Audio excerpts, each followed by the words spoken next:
Slovenščina je eden od 24 uradnih jezikov Evropske unije. Ena glavnih nalog slovenskega prevajalskega oddelka Evropske komisije v Luksemburgu je, da zagotavljamo kakovostne in pravočasne prevode besedil Evropske komisije v slovenščino. Večinoma prevajamo zakonodajo, katere jezik mora biti natančen, in prizadevamo si sooblikovati kakovostno in enotno terminologijo. V tem vidimo pomemben prispevek oddelka k razvoju, oblikovanju in bogatenju slovenščine.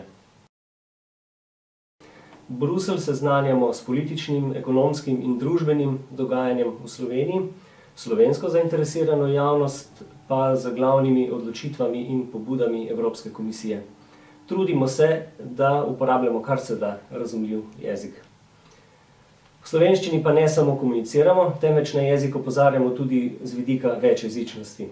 Najboljša priložnost je Evropski dan jezikov, 26. septembra, in na ta dan običajno pripravimo spletni jezikovni kviz, predstavitve o večjezičnosti in kvize za šolarje.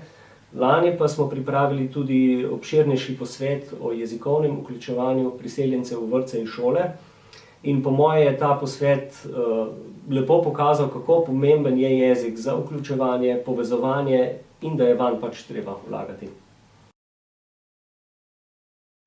Članstvo v Evropski uniji se mi zdi pomembno za krepitev zavedanja o lastnem jeziku in zlasti se mi zdi to pomembno za mlade. Ob tem bi rad opozoril na zanimivo pobudo Evropske komisije, ki vsako leto prireja vseevropsko prevajalsko tekmovanje za mlade, Juvenes Translatores. Lani je potekalo že 10. zapored.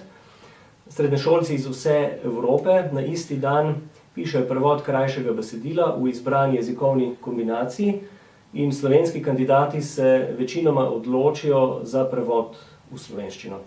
In prevajanje se mi zdi dober način, da preskusiš izrazne možnosti jezika, tudi svoje sposobnosti, še posebej za mlade pa se mi zdi priložnost, da se bolje zavedo pomena večjezičnosti, večkulturnosti in medsebojnega spoštovanja.